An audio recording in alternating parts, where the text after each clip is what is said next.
Hello mga ma'am and sir, magandang araw. Napag-isipan niyo na po ba kung anong ulam ang lulutuin ninyo ngayong araw? Abay kung hindi pa, mayroon po akong simpleng recipe na ituturo sa inyo. Tara, samahan niyo po ako sa aking pagluluto. Kailangan po pala natin dito ng slices ng isdang talakitok. Ganoon din po ang sibuyas, bawang,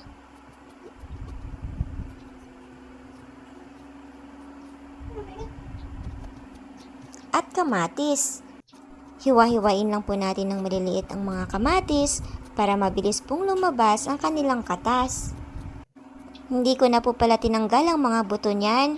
Dagdag pampalasa pa rin po kasi yan sa ating pong sinigang.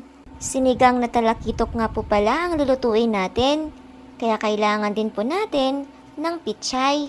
Ang isa nga po pala sa mga sekreto para mas maging masarap ang sinigang ay kapag hinaluan po ito ng gabi. Kaya sa tuwing nagluluto po ako ng sinigang, ay hinahaluan ko po niyan. At ayan po, tapos ko na pong ihanda ang mga gagamitin sa pagluluto. Painit na po tayo ng kawali, lagyan ng konting mantika, at simulan ng gisahin ang sibuyas at bawang. Isunod na rin po nating ilagay ang mga hiniwa-hiwa nating mga kamatis. Halu-haluin po natin at antayin po natin na lumabas ang mga katas. Nilagyan ko na rin po pala agad yan ng mga pampalasa tulad ng bitsin at magic sarap. Sinabay ko na rin po palang ilagay ang mga tinadtad na gabi. Naglagay na rin po ako ng tubig dahil kailangan po nating palambutin ang mga gabi. Lagyan din po natin ng durog na paminta, patis, para manuot po ang lasa. Kapag ka po kumukulo na at nakikita na po nating unti-unti nang nadudurog ang mga kamatis, ay unti-unti na rin po nating ilagay ang ating pong mga hiniwa-hiwang isda. Belly part nga po pala ng isdang talakitok ang mga ginamit ko po dyan. Feeling ko po kasi mas malasa yan kaysa sa ibang part ng isda. Ayan po, pakuluan lang po natin hanggang sa lumambot na po yung ating pong mga gabi at maluto po ang ating mga isda. At syempre po, wag rin po nating kalilimutang tikman kung okay na po para sa atin ang lasa.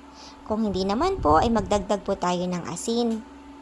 Ayan po, kung makikita po ninyo, ay nilagay ko na rin po ang dahon ng mga pichay. Sinabay ko na rin ang mga sili. Pakuluan lang po natin ng saglit at patayin na po natin ng apoy para hindi po malata ang mga dahon ng pichay at hindi po tuluyang maging maanghang ang atin pong sinigang. Lagyan rin po natin ng sinigang mix o kaya naman calamansi juice para po magkaroon ng konting asim ang ating pong sinigang.